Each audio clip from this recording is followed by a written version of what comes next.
A very good evening to all of you दोस्तों। स्वागत करते हैं आप सभी का अनअकैडमी बीपीएससी के इस प्लेटफॉर्म पे, जहां पे मैं जितेंद्र कुमार आपके लिए लेकर आ रहा हूं बीपीएससी का ये मॉक टेस्ट। रोज शाम को 6 बजे और रोज सुबह के 4 बजे करंट अफेयर का ये वीडियो आता है आपके लिए। और आपको बता दें कि जो भी छात्र बीपीएससी की तैयारी कर रहे हैं उन सभी छात्रों के लिए सबसे ज़्यादा इंपॉर्टेंट होता है दोस्तों मॉक टेस्ट देना, जो कि यहाँ पे करंट अफेयर का टॉपिक देखा जाए तो 40% का वेटेज अपने आप रखता है। जी हाँ, जो कि सबसे ज़्यादा क्वेश्चन यहाँ से पूछे जा सकते हैं। बाकी 60% का जो कवर होता है दोस्तों आपके इस एग्जाम को लेकर, उसमें history, geography, polity, environment, economics से जुड़े हुए प्रश्न भी होते हैं। और इसमें भी जो देखा जाए इकोनॉमिक और आपका जो इन्वायरमेंट का जो सेक्शन होता है ये आपका करंट से ही रिलेटेड रहता है, इसलिए मैंने इसको यहाँ पे 40% बोला है। तो ऐसा नहीं कि आप करंट अफेयर पढ़े नहीं, तो करंट अफेयर रोज मैं आपको सुबह में दे रहा हूँ, जो कि डेली बेसिस का ये करंट अफेयर है। जब आपका एग्जाम का नोटिफिकेशन आ जाएगा उसके बाद ये स्पीड और तेज कर दी जाएगी, ताकि आपकी तैयारी अच्छे से कर सकें हम लोग और अच्छे से करा सकें। दूसरी चीज़ें हैं दोस्तों, अगर 66 बीपीएससी की अगर आप तैयारी कर रहे हैं और चाहते हैं कि आप मेंस की तैयारी भी साथ साथ करें, तो आप अनअकैडमी का लर्निंग ऐप डाउनलोड कर सकते हैं। जी हाँ, अनअकैडमी का लर्निंग ऐप डाउनलोड करने के बाद आपको यहाँ पे सब्सक्रिप्शन भी अगर लेना चाहें तो ले सकते हैं जाके। जी हाँ, उसके लिए भी बहुत ज़्यादा इंपॉर्टेंट है, अच्छे एजुकेटर के साथ साथ आप मिलकर तैयारी अपनी कर सकेंगे, ये हम आपको यहाँ पे बता सकते हैं।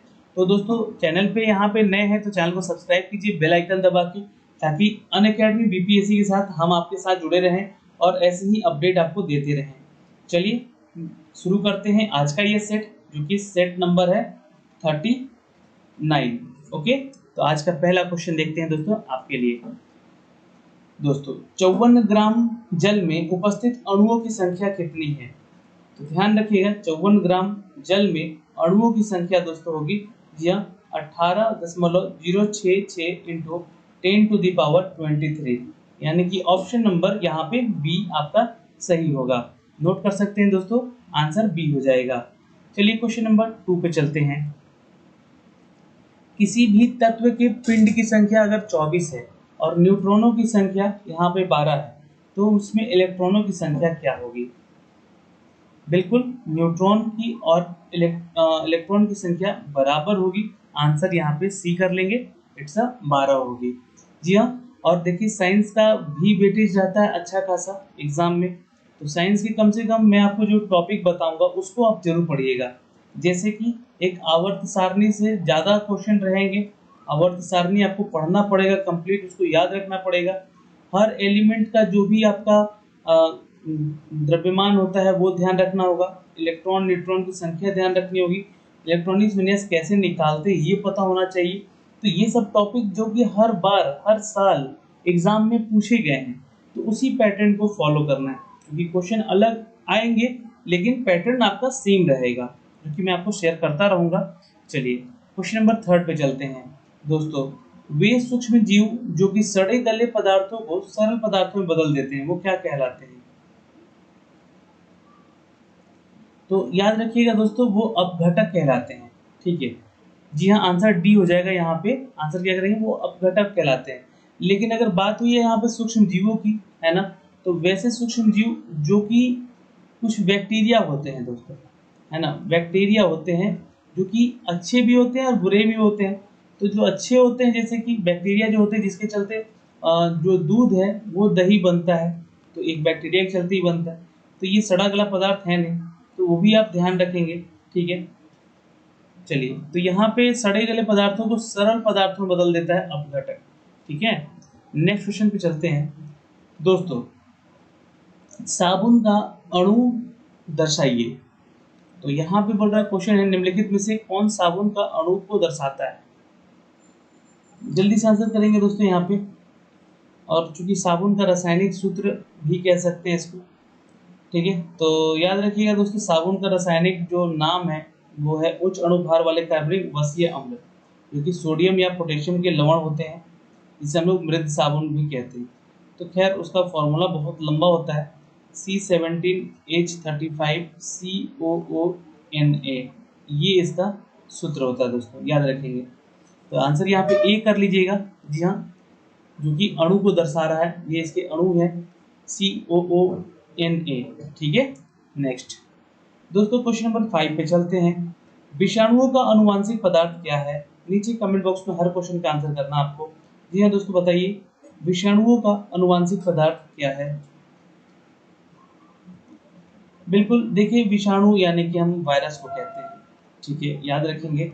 विषाणु विषाणु यानी कि वायरस, और अकोशिकीय अति सूक्ष्म जीव होते हैं ये, जो कि केवल जीवित कोशिका में ही ये अपना वंश का वृद्धि कर सकते हैं। यानी कि जैसे कि मान लीजिए हम जीव हैं, एक जीवित जीव है, ठीक है, तो ये जो है ये हमारे अंदर ही आकर ये क्या करते हैं, तो ये अपना वंश का वृद्धि करते हैं। जैसे कि कोविड-19 आया, एक वायरस है। जी हाँ, एक ऐसा वायरस है जो कि सिर्फ और सिर्फ जीवित व्यक्तियों में ये क्या कर रहा है, तो फैल रहा है। क्या ये जो कोविड-19 का वायरस है, ये किसी लकड़ी पे अगर उसको छोड़ दिया जाए, मतलब लकड़ी पे इसको डाल दिया जाए, तो क्या लकड़ी भी यहाँ प्रभावित होगी? नहीं। जो निर्जीव चीजें हैं उस पर तो ये प्रभावित नहीं करती है। ये वायरस का लक्षण होता है दोस्तों, ठीक है, ध्यान रखेंगे। और ये नाभिकीय अम्ल और प्रोटीन से मिलकर गठित होते हैं। क्योंकि शरीर के अगर हम बाहर बात करें तो ये मृत के समान हो जाते हैं। जैसे ही एयर के कांटेक्ट में ये आते हैं, ठीक है, ज्यादा नहीं, कुछ सेकंड की बात है ना, 4 से 5 सेकंड, या अगर बहुत तगड़ा वायरस है, मतलब भयंकर वायरस है जैसे कि कोविड-19 जैसा, तो ये कम से कम 10 सेकंड या 20 सेकंड तक ये क्या रहते हैं, जीवित रहते हैं, आपके एयर के कांटेक्ट में रहते हैं। तो ठीक है, ध्यान रखिएगा। नेक्स्ट क्वेश्चन पे चलते हैं। आंसर यहाँ पे ए कर लीजिएगा, जो कि डीएनए और आरएनए का ये अनुवांशिक होते हैं दोस्तों। क्वेश्चन नंबर 6 पे आते हैं। बोला गया है कि 10 न्यूटन का एक बल है जो कि एक सरल रेखा पर गतिमान किया जा रहा है। मतलब सरल रेखा में गतिमान है, 10 न्यूटन का बल किसी भी वस्तु पे हम लगा रहे हैं, ये 10 न्यूटन का बल लगा रहे हैं। 5 किलोग्राम का एक पिंड है, ये 5 किलोग्राम का पिंड है, उस पर लगाकर उसकी गति जो है, ये स्पीड जो है इसकी बता रहे हैं दोस्तों, है ना, इसकी गति जो है ये इधर की तरफ इन्फोर्स करेगा। ये गति कितनी है, तो 8 मीटर पर सेकेंड की है, से 10 मीटर पर सेकेंड, जी हाँ, कर देते हैं। पहले ये 8 चल रहा था, अब इसको 10 कर दिया स्पीड इसका। तो बल द्वारा किया गया कार्य क्या होगा? सिंपल सा क्वेश्चन है, आंसर यहाँ पे आज का इसका सी हो जाएगा दोस्तों, ठीक है। चलिए 90 जूल हो जाएगा। वर्क डन निकालना अपने को यहाँ पे। क्वेश्चन नंबर 7 पे चलते हैं। जंतु शरीर में रुधिर बैंक क्या है? जल्दी से आंसर करेंगे यहाँ पे दोस्तों। जी हाँ, शरीर में किसी भी अंग में जो ब्लड बैंक होता है उसे हम लोग क्या कहते हैं? बिल्कुल, उसको कहते हैं दोस्तों तिली। नोट कर सकते हैं दोस्तों, जी हाँ, तिली। और जो मानव में है, मानव का अगर पूछ दे तो ये तो जंतु शरीर का पूछ दिया है ना, कोई भी जंतु के सबके बारे में तिली कह सकते हैं। लेकिन मानव शरीर की रुधिर बैंक को हम लोग कहते हैं प्लीहा,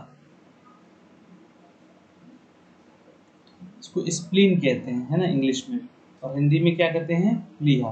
नोट कर लीजिएगा। क्वेश्चन नंबर 8 पे चलते हैं। जब इथाइल अल्कोहल को सांद्र गंधक अम्ल के साथ 443 केल्विन पर गर्म किया जाता तो असंतृप्त हाइड्रोकार्बन उत्पन्न होता। कौन सा असंतृप्त हाइड्रोकार्बन उत्पन्न होता? बिल्कुल याद रखिएगा, इट्स इथीन उत्पन्न होता दोस्तों, ठीक है, याद रखिएगा, ठीक है। गंधक अम्ल का जो है दोस्तों आपको बताना चाहेंगे यहाँ पे,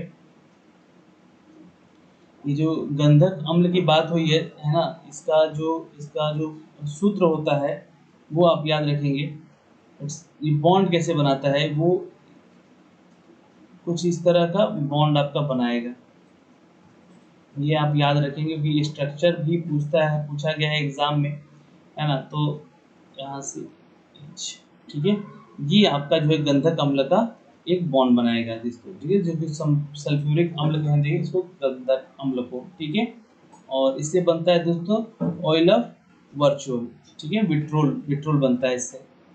नेक्स्ट क्वेश्चन पे चलते हैं। क्वेश्चन नंबर 9 दोस्तों, क्वेश्चन नंबर 9 कहता है कि राष्ट्रपति का अभिभाषण तैयार किया जाता है किसके द्वारा? तो देखिए, संसदीय मामलों के मंत्री के द्वारा भी करते हैं, लेकिन इसके अलावा प्रधानमंत्री भी करते हैं। तो प्रधानमंत्री और मंत्रिमंडल, जी हाँ, याद रखिएगा, आंसर क्या हो जाएगा? It's a D is the right answer. दोस्तों क्वेश्चन नंबर 10 पे चलते हैं। राष्ट्रीय आपातकाल के समय लोकसभा की अवधि को प्रथम बार राष्ट्रपति द्वारा कितने समय के लिए बढ़ाया जा सकता है? चलिए आंसर करेंगे दोस्तों यहाँ पे। It's a 12 month. नोट कर सकते हैं, जब भी आपातकाल लगे तो लोकसभा की जो अवधि होती है, ठीक है, सबसे पहले राष्ट्रपति के द्वारा इसको बढ़ाए जाने का आदेश दिया जाता है। ठीक है, ध्यान रखिएगा, ये आपात संबंध जो है दोस्तों हमें उद्घोषणा की प्रक्रिया और अवधि से प्राप्त हुआ है। ठीक है, याद रखिएगा, ये पूरे 1 वर्ष के लिए बढ़ाया जा सकता है, ये ध्यान रखिए। 12 महीने is the right answer. Question number 11, इनमें से कौन सी शक्ति राष्ट्रपति को है लेकिन किसी राज्य के राज्यपाल को नहीं? बिल्कुल याद रखिएगा दोस्तों, यहाँ पे आंसर कीजिएगा, इट्स ए। जी हाँ, मृत्यु की सजा को माफ करना और आपातकाल की,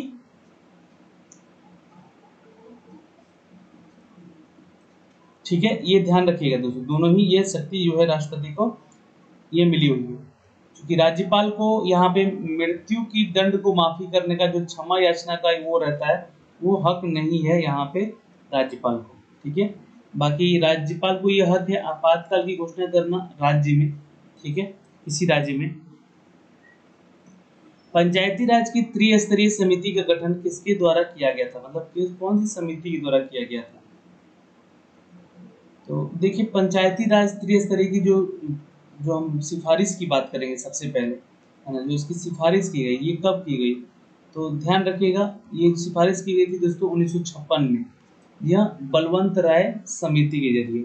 ठीक है ना, इस समिति ने पंचायती राज व्यवस्था को लागू करने पर बल दिया, लोकतांत्रिक विकेंद्रीकरण का नाम दिया गया इसको, और इस समिति ने त्रिस्तरीय पंचायती राज व्यवस्था को बनाने का एक सुझाव भी दिया। और जिला स्तर पर जिला परिषद, प्रमंडल स्तर पंचायत समिति, और ग्राम स्तर पे ग्राम पंचायत इसमें शामिल है, त्रिस्तरीय। ठीक है, इसका गठन जो है दोस्तों 1956 में सिफारिश पे किया गया था दोस्तों, बलवंत राय समिति। ठीक है, याद रहेगा, आंसर ए हो जाएगा। ठीक है, आंसर यहाँ पे देखिए बी लिखा हुआ है, आंसर ये गलत टाइप है, यहाँ पे आंसर ए हो जाएगा। ठीक है, चलिए क्वेश्चन नंबर 13 पे चलते हैं। स्वतंत्र भारत को लोकसभा का पहला अध्यक्ष कौन था? जल्दी से आंसर करेंगे।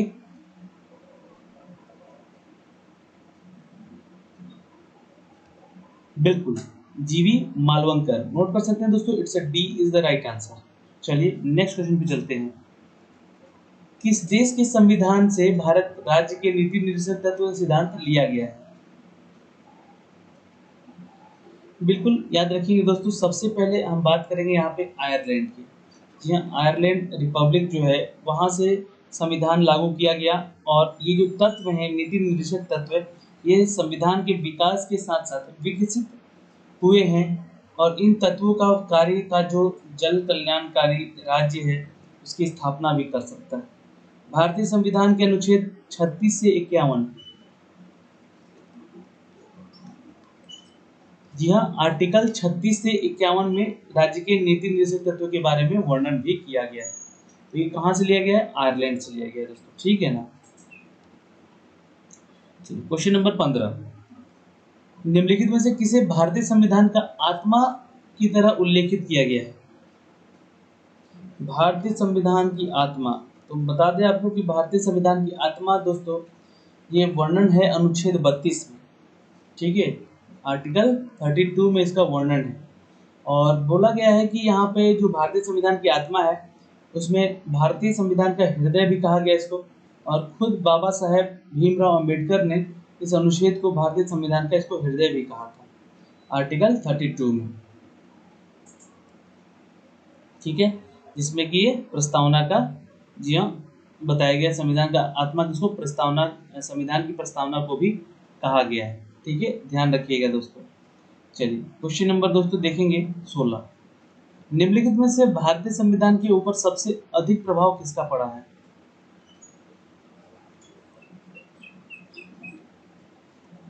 बिल्कुल आंसर करेंगे दोस्तों, इट्स ए। जी हाँ, भारत सरकार के अधिनियम 1935 का। चलिए अगला क्वेश्चन देखते हैं। निम्नलिखित में से ब्रिटिश संविधान की किस विशेषता को भारतीय संविधान में शामिल किया गया है? बिल्कुल ध्यान रखेंगे दोस्तों, इट्स अ डी। जी हाँ, विधि के पद्धति का सरकार। ठीक है, संसदीय पद्धति का सरकार, विधि के शासन और विधि का निर्माण, ये तीनों। आंसर डी हो जाएगा। संविधान का अनुच्छेद 370 किस राज्य के पर लागू होता है? तो अब लागू नहीं होता है, यहाँ पे ध्यान रखिएगा। ठीक है, ये लागू होता था, यहाँ पे होगा क्वेश्चन। और ये 370 धारा जो है दोस्तों जम्मू कश्मीर पे लागू होता था, और जम्मू कश्मीर को यहाँ से 370 धारा हटा दिया गया है और इसको अब केंद्र शासित प्रदेश बना दिया गया है। क्या बन गया है? केंद्र शासित प्रदेश बन गया है दोस्तों। ठीक है, और इसके साथ बना है दोस्तों लद्दाख। इसकी राजधानी दोस्तों श्रीनगर है, और इसकी राजधानी दोस्तों लेह है, या करगिल भी कह सकते हैं आप।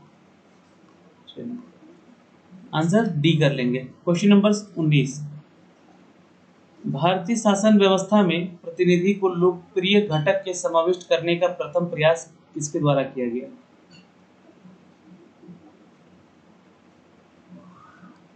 बिल्कुल, आंसर करेंगे दोस्तों यहाँ पे इट्स ए। जी हाँ, भारतीय परिषद एक्ट 1861 में ये किया गया है दोस्तों। क्योंकि लोकतंत्र के बारे में अगर बात हो रही है यहाँ पे, तो इसका प्रतिनिधि जो है जनता होता है, और इसी जनता के द्वारा ही चुनकर जो हमारे मंत्री हैं, हमारे सांसद हैं, वो जाते हैं संसद भवन, और वो एक अपना मुखिया चुनता है जिसका कहते हैं प्रधानमंत्री।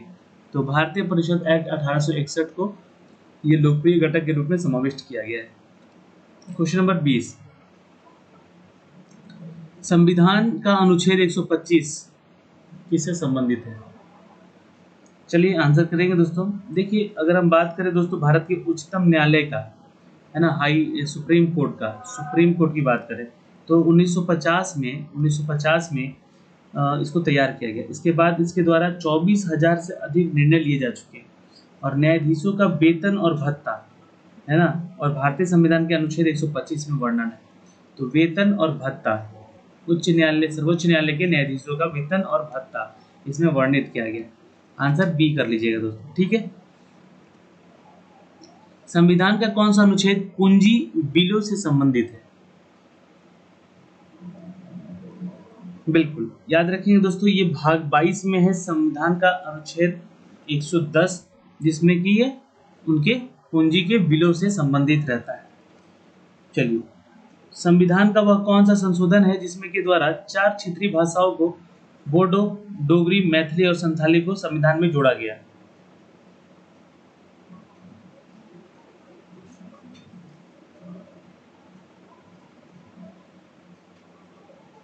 तो ये ध्यान रखिएगा, आंसर हो जाएगा दोस्तों इट्स बी। 92वें संशोधन में ऐसा ये किया गया है दोस्तों। ठीक है, ध्यान रखेंगे, बोडो, डोगरी और मैथिली और संथाली। अनुसूची पूछे तो ये 8वीं अनुसूची में इसका वर्णन भी किया गया है हमारे संविधान में। ठीक है, ये उसी के तहत अनुसूची में ये किया गया है इसका वर्णित। दोस्तों, निम्नलिखित में से किस संशोधन के अंतर्गत शिक्षा को मौलिक अधिकार बना दिया गया? बिल्कुल ध्यान रखेंगे, आंसर कीजिएगा सी। सन 2002 में 86वीं संशोधन के तहत इसको किया गया था, यह शिक्षा को मौलिक अधिकार के रूप में। और 2002 में भारत के संविधान अतः स्थापित अनुच्छेद कौन सा लगा था? आर्टिकल 21 तक। ऐसे में जो है ढंग से जिसकी राज्य कानून और निर्धारित करता है, वो मौलिक अधिकार के रूप में 6 से 14 वर्ष के आयु के समूह के सभी बच्चों को मुफ्त और अनिवार्य शिक्षा देने का प्रावधान किया गया, आर्टिकल 21 क में। ठीक है, चलिए नेक्स्ट क्वेश्चन पे चलते हैं दोस्तों। सिंधु घाटी शहर लोथल कहाँ स्थित है?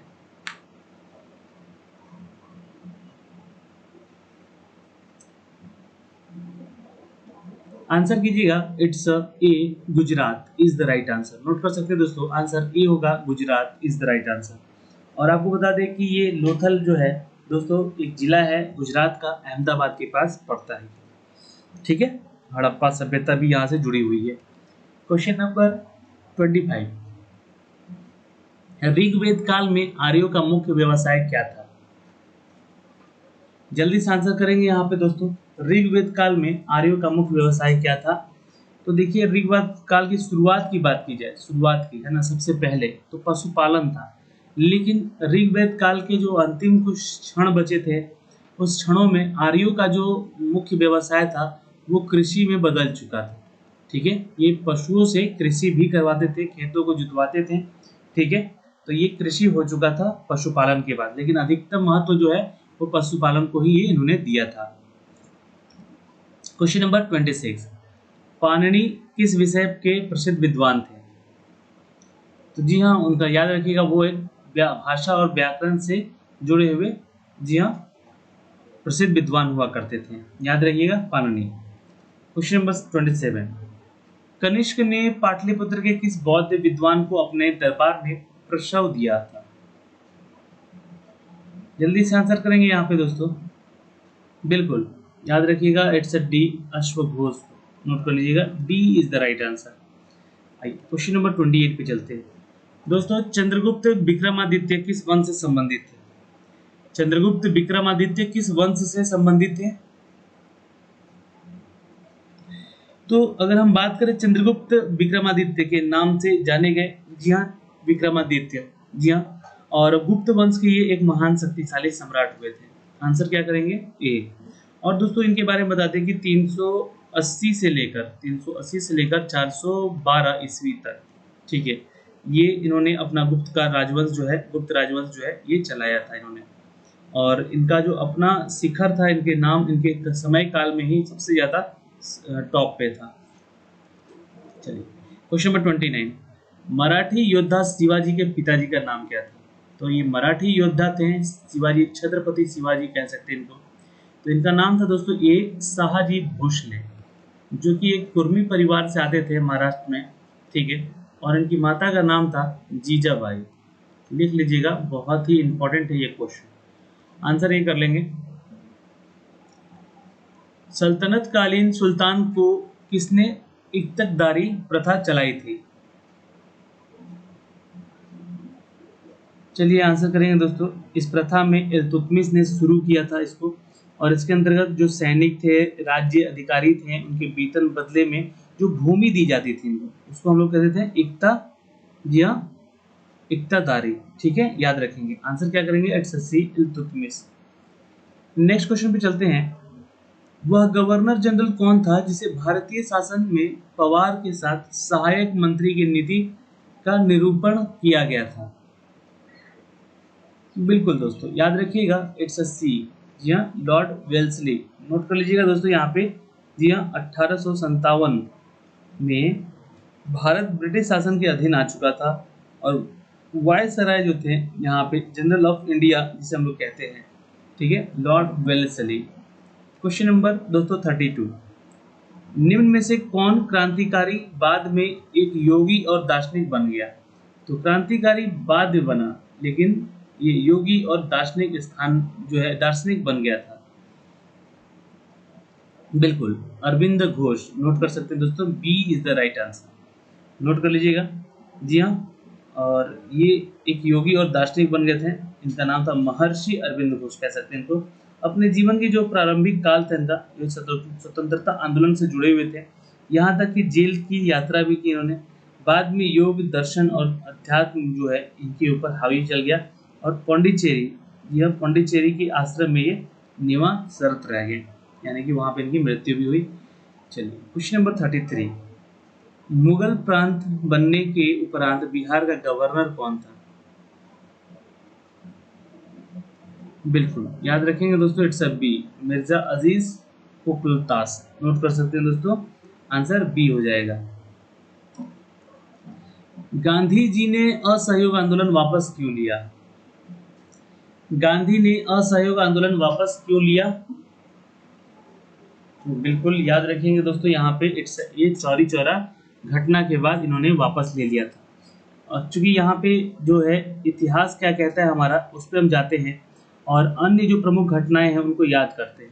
अंग्रेज थे हुक्मरान, जी हाँ, बढ़ती हुई ज्यादतियों के विरोध में राष्ट्रपति महात्मा गांधी ने 1 अगस्त 1920 को असहयोग आंदोलन की शुरुआत की थी।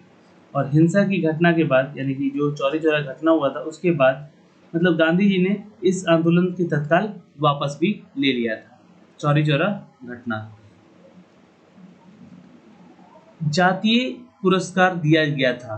कम्युनल पुरस्कार किसको दिया गया था दोस्तों? बिल्कुल याद रखेंगे दोस्तों, इट्स अ सी, मैकडोनल्ड द्वारा दिया गया था दोस्तों सबसे पहले, यह जातीय पुरस्कार। क्वेश्चन नंबर 36, 1857 के विद्रोह के दौरान भारत का गवर्नर जनरल कौन था? बिल्कुल याद रखिएगा दोस्तों, यहाँ पे इट्स सी, लॉर्ड कैनिंग, जो कि भारत के गवर्नर जनरल थे। और ये 1856 की बात है। कब की बात है दोस्तों?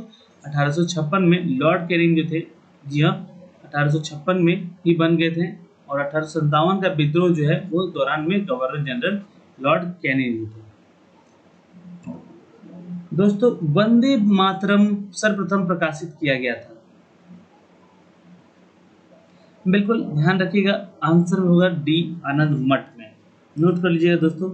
जी हाँ, संस्कृत बांग्ला मिश्रित भाषा रचित ये के जो गीत था उसका प्रकाशन किया गया 1882 में, ये आप ध्यान रखेंगे।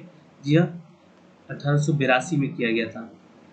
ठीक है, चलिए क्वेश्चन नंबर 38, किस मुगल शासक का राजनीतिक राज्याभिषेक पतामा में हुआ था? चलिए आंसर करेंगे दोस्तों यहाँ पे, इट्स अ, जी हाँ नोट कर लेंगे, आंसर क्या करेंगे, it's a A, Farrukhsiyar is the right answer. चलिए नेक्स्ट क्वेश्चन पे चलते हैं, क्वेश्चन नंबर 39। दोस्तों बिहार कहाँ विस्तृत है? जल्दी से आंसर करेंगे, बिहार कहाँ पर विस्तृत है? बिल्कुल ध्यान रखेंगे, भारत के उत्तर भाग में स्थित है और यह जो प्रसिद्ध ऐतिहासिक राज्य के रूप में भी जाना गया है। लेकिन बिहार के उत्तर में नेपाल, दक्षिण में झारखंड और पूर्व में पश्चिम बंगाल और पश्चिम में उत्तर प्रदेश है। ये तो इसका भौगोलिक क्षेत्र का आकलन है, लेकिन विस्तृत पूछा गया है तो ये कहिएगा कर्क रेखा के उत्तर में स्थित है, यानी कि कर्क रेखा इसके जस्ट ऊपर से होकर गई हुई है। क्वेश्चन नंबर 40, पृथ्वी के भूपृष्ठीय स्तर को इस नाम से पुकारते हैं? जल्दी से आंसर करेंगे। देखिए आपको बता दें कि भूपृष्ठीय यानी कि भूपृष्ठीय भाग को हम लोग कहते हैं सियाल, नोट कर सकते हैं। और ये ज्योग्राफी का क्वेश्चन है। अभी आप लोगों को यहाँ पे पॉलिटी मिला, हिस्ट्री मिला और कुछ साइंस के क्वेश्चन मिले और कुछ इन्वायरमेंटल के भी क्वेश्चन मिले। अब आपको कुछ और इम्पोर्टेंट क्वेश्चन मिलेंगे, उसको ध्यान से आंसर कीजिएगा आप लोग। दोस्तों ग्रीष्म ऋतु में धूल भरी आंधियां तापमान पर प्रभाव डालती हैं? जी हाँ नोट कर सकते हैं दोस्तों, इट्स अ बी, तापमान को घटाती है। ठीक है, नेक्स्ट दोस्तों, विषुवत रेखा के समानांतर काल्पनिक रेखाओं को क्या कहते हैं? ये बीपीएससी में पूछा गया प्रश्न है, इसलिए इस आंसर को सोच समझ के दीजिएगा। बिल्कुल आंसर करेंगे, इट्स ए, अक्षांश। क्या कहते हैं? अक्षांश कहते हैं। क्योंकि विषुवत जो वृत्त होते हैं उनमें ध्रुवों की ओर से सभी समानांतर वृत्तों का एक अक्षांश और समानांतर रेखा कहलाता है उसको। और अक्षांश के डिग्री में मान के साथ साथ उत्तर या दक्षिण में लिखा जाता है। जैसे कि विषुवत रेखा के उत्तर में स्थित सभी अक्षांशों की उत्तरी अक्षांश कहते हैं उसको, और उसी तरह विषुवत रेखा के दक्षिण में सभी अक्षांशों को दक्षिणी अक्षांश कहते हैं इसको। ठीक है, क्वेश्चन नंबर 43, इनमें से कौन सा महाद्वीप श्वेत महाद्वीप कहलाता है?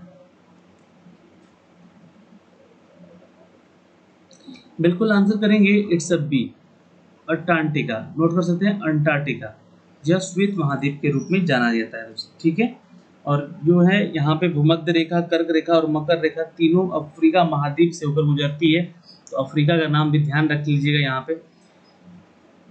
क्वेश्चन नंबर 44, केंटरबरी शीतोष्ण कटिबंधीय घास के मैदान कहाँ पर है? चलिए आंसर करेंगे दोस्तों यहाँ पे, इट्स बी, ऑस्ट्रेलिया में। नोट कर लीजिएगा। जी हाँ दोस्तों, ऑस्ट्रेलिया की राजधानी कैनबरा होती है, ये ध्यान रखेंगे। क्वेश्चन नंबर 45, उगते हुए सूरज देश किसको कहा गया है? जल्दी से आंसर कीजिएगा। देखिए सूरज तो सबसे पहले अगर देखा जाए दोस्तों तो उगता हुआ सूरज का देश जापान को कहा गया है। ठीक है, लेकिन अगर हम बात करें चीन के नज़रिए से देखा जाए तो जापान से सूरज सबसे पहले उगता है, ये चीन बताता है हमें। ठीक है। और वैसे तो न्यूजीलैंड में सबसे पहले सूर्य उदय होता है, ये बोला जा रहा है। ये साइंटिफिक जो तथ्य हैं वो बताता है हमें। और न्यूजीलैंड का जो खोज है दोस्तों काफ़ी बाद में हुआ, इसलिए यहाँ पे जापान को ही नाम दिया जाता है, उगते सूरज का देश जापान को ही कहा गया था। लेकिन अब जो न्यूजीलैंड मिल पाया है, तो जिसके चलते न्यूजीलैंड में सबसे पहले सूर्य उदय भी होता है, ये ध्यान रखेंगे। इनमें से कौन सी नदी बिहार से होकर नहीं गुजरती है? नहीं बोला गया है, इसलिए ध्यान दीजिएगा, आंसर सोच समझ के कीजिएगा। कोशी को तो बिहार का श्राप कहा जाता है। बागमती बहती है, सोन भी बहती है, यमुना नहीं आती है बिहार में। आंसर बी कर लीजिएगा, ठीक है। आंसर हमारा क्या हो जाएगा? बी हो जाएगा। चलिए क्वेश्चन नंबर 47। चूंकि यमुना का अंत दोस्तों गंगा जो संगम है वहीं पे खत्म हो जाता है, इलाहाबाद में। चलिए, फजिल्का अबूहर किस क्षेत्र के लिए जाना जाता है? बीपीएससी 63 में पूछा गया प्रश्न है प्रीलिम्स में, ठीक है। अबोहर, यहाँ अबोहर जो है वो कपास के उत्पादन के लिए प्रसिद्ध होता है, और पूरे उत्तर भारत में सबसे बड़े कपास का उत्पादक क्षेत्र एक ही है सिर्फ, ठीक है। लेकिन फजिल्का यहाँ बात हो रही है, याद रखिएगा, इट्स सी कुटीर और हस्तशिल्प उद्योग, जो कि आपके यहाँ किसके से जुड़ी हुई है? तो हस्तशिल्प के उद्योग से जुड़ी हुई है फजिल्का, याद रखिए। लेकिन अबोहर का बात करें तो वो कपास के साथ भी जुड़ी होती है। Question number 48। गारो और खासी जनजातियां मुख्य रूप से पाई जाती हैं। जल्दी से आंसर करेंगे यहाँ पे, इट्स अ बी, मेघालय। चलिए याद रखेंगे दोस्तों, मेघालय की राजधानी कहाँ है? जी हाँ, ये शिलोंग, याद रखेंगे, ठीक है। चलिए क्वेश्चन नंबर नेक्स्ट पे चलते हैं दोस्तों। रायसीन की पहाड़ियाँ कहाँ पर हैं? रायसीन की पहाड़ियाँ जो है दोस्तों, याद रखिएगा, ये नई दिल्ली में है। जी हाँ। चलिए नेक्स्ट क्वेश्चन पे चलते हैं। भारत में हीरा काटने का उद्योग मुख्य केंद्र कहाँ है? जल्दी से आंसर करेंगे दोस्तों यहाँ पे। जी हाँ, नोट कर लेंगे यहाँ पे, सी इज द राइट आंसर। जी हाँ, भारत में हीरा काटने का उद्योग, जी हाँ, सूरत में है। नोट कर लेंगे, जो कि गुजरात का एक क्षेत्र है। क्वेश्चन नंबर 51 दोस्तों, शहरों में कौन सा गुलाबी शहर के रूप में जाना जाता है? तो राजस्थान का ये है दोस्तों, क्या याद रखिएगा, कैपिटल सिटी, जिसे हम लोग जयपुर के नाम से जानते हैं, गुलाबी शहर, ठीक है, याद रखेंगे। D is the right answer. Question number Patna से है। पटना का स्थानीय समय निम्नलिखित में से क्या है? बिल्कुल याद रखेंगे दोस्तों, इट्स ए, भारतीय मानक समय से आगे, क्योंकि हम भारतीय मानक समय कहाँ से लेते हैं? तो उत्तर प्रदेश में है दोस्तों, याद रखेंगे। नैनी एक क्षेत्र है जो कि इलाहाबाद के पास में, जहाँ से हमें एक तरह से ये भारत का ग्रीनविच भी कहा जाता है, याद रखिएगा, जहाँ से मानक समय की गणना हम कर सकते हैं, ठीक है। क्वेश्चन नंबर दोस्तों बताइएगा 53। बिहार में दलदली मिट्टी का विस्तार कहाँ तक है? बिहार में दलदली मिट्टी का विस्तार कहाँ तक है? क्योंकि बिहार स्पेशल भी एग्जाम में पूछ सकता है, इसलिए बिहार से जुड़े हुए प्रश्न हमें देखने होंगे। बिल्कुल आंसर करेंगे दोस्तों, जी हाँ, इट्स अ डी, पश्चिमी चंपारण के किशनगंज तक। और कुछ तराई क्षेत्र हैं जहाँ पे दलदली मिट्टी बिहार की उत्तरी सीमा के साथ साथ पश्चिमी चंपारण की पहाड़ियों से लेकर किशनगंज तक फैली हुई है। याद रखेंगे, पश्चिमी चंपारण से किशनगंज तक ये फैली हुई है। क्योंकि यह अम्लीय मिट्टी का रंग पीला तथा यह गन्ना धान और पटसन की खेती के लिए बहुत ज़्यादा उपयुक्त है। तो थोड़ा सा इम्पोर्टेंट है, और इससे 2-3 सवाल क्लियर होंगे। एक क्या कि जो गन्ने की खेती होती है या पटसन की खेती होती है, उसके लिए अनुकूल मिट्टी कौन सी है?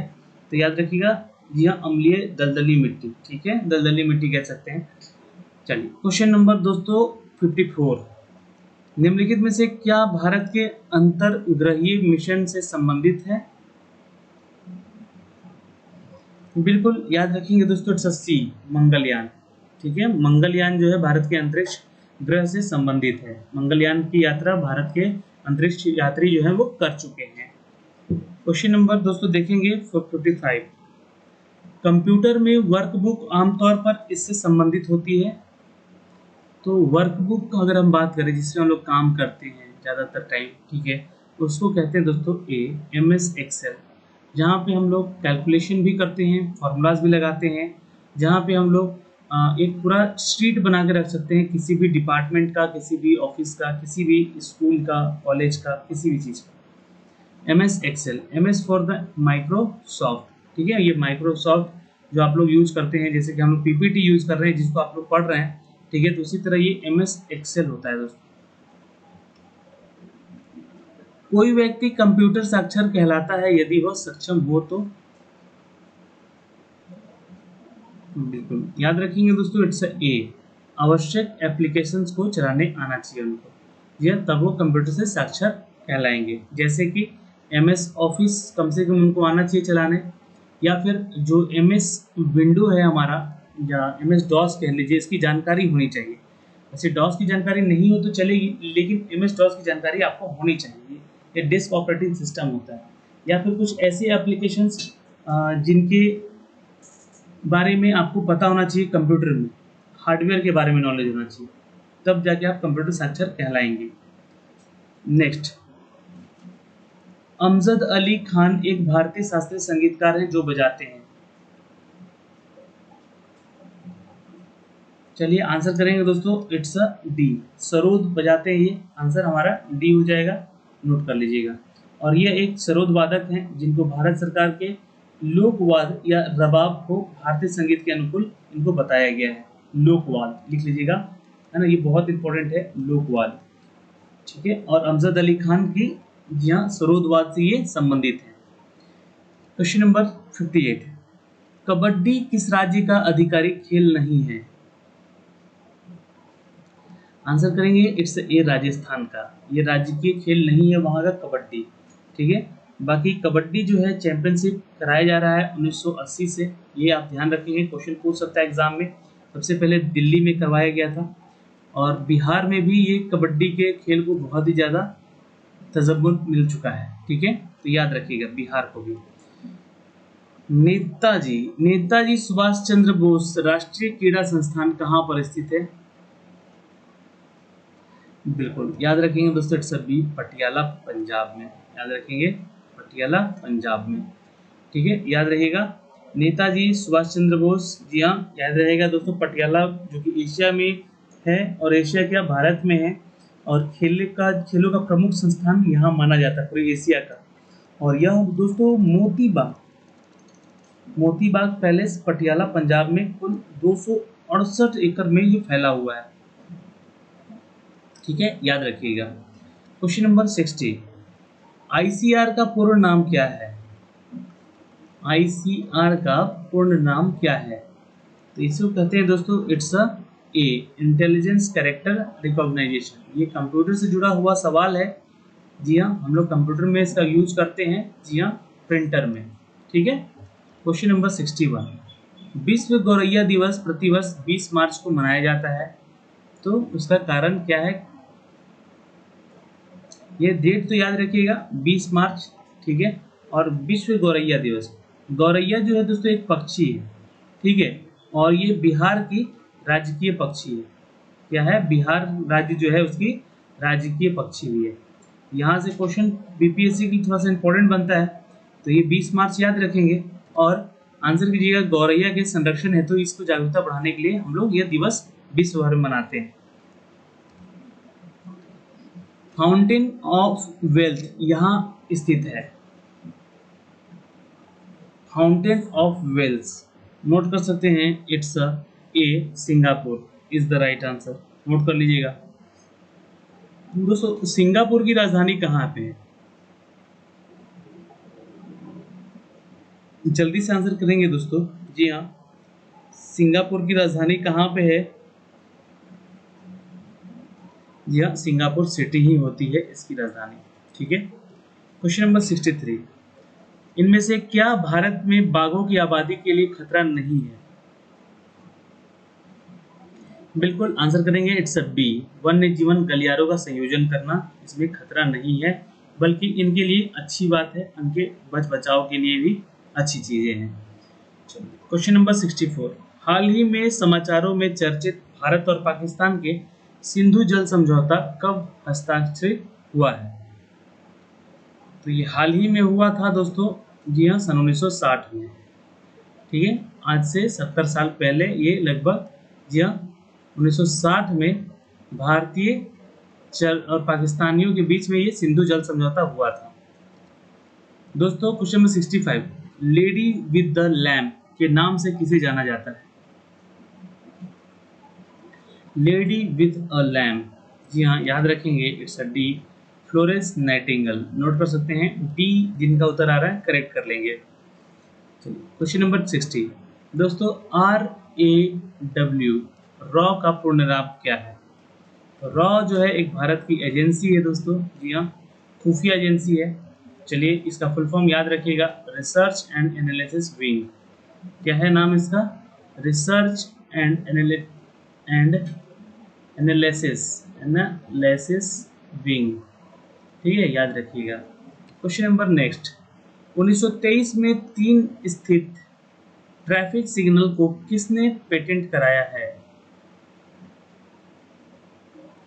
3 पोजीशन इसको कहते हैं, याद रखिएगा। आंसर ए हो जाएगा गैरेट मॉर्गन। नोट कर लीजिएगा दोस्तों, Garrett Morgan is the right answer. Answer A हो जाएगा। क्वेश्चन नंबर 68, दोस्तों जीपीएस का पूर्ण नाम क्या है?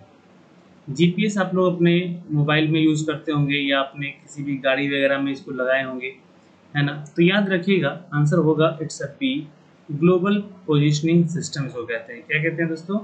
Global positioning system. ठीक है, याद रखिएगा, इंपॉर्टेंट है ये क्वेश्चन, पूछा गया एग्जाम में भी। क्वेश्चन नंबर 69, हाल ही में किसने आईसीसी के अध्यक्ष के पद पर इस्तीफा दे दिया है? तो आंसर कीजिएगा दोस्तों, इट्स ए शशांक मनोहर ने ये इस्तीफा दिया है। दोस्तों ये करंट का क्वेश्चन है, थोड़ा ध्यान दीजिएगा। और अभी जो है बीसीसीआई का अध्यक्ष कौन है, ये क्वेश्चन और बनता है यहाँ पर। तो बीसीसीआई के नए अध्यक्ष बने हैं हमारे पूर्व कप्तान सौरभ गांगुली। ठीक है, और एक क्वेश्चन और है यहाँ पे दोस्तों, जो कि अंतर्राष्ट्रीय, इसके बारे में थोड़ा सा विवरण दिया गया है आईसीसी के बारे में, जो कि चेयरमैन है शशांक मनोहर ने 2 साल तक क्रिकेट निकाय के प्रमुख पद के पर रहने पर इस्तीफा दे दिया है। आईसीसी बोर्ड ने फैसला कर लिया है कि मनोहर का उत्तराधिकारी जो है वो इमरान ख्वाजा, जो अध्यक्ष बनेंगे, उनके अतिरिक्त ये पदभार संभालेंगे। ठीक है, और आईसीसी से जुड़े हुए कुछ तथ्य हैं जो कि स्टैटिक पार्ट है आपके लिए, इसको नोट कर दीजिएगा। जी हाँ, आईसीसी यानी कि इंटरनेशनल क्रिकेट काउंसिल, इसका पूर्ण रूप होता है, स्थापना 1909 में हुआ है, दुबई इसका मुख्यालय है, और मनु साहनी जो है इसके सीईओ हैं। अध्यक्ष हैं अभी शशांक मनोहर, जो कि अब इमरान ख्वाजा होंगे। ठीक है, याद रखिएगा। क्वेश्चन नंबर 70, ये भी एक आपका करंट का क्वेश्चन है। हाल ही में विजडन ने भारत का मोस्ट वैल्यूएबल प्लेयर किसे चुना है?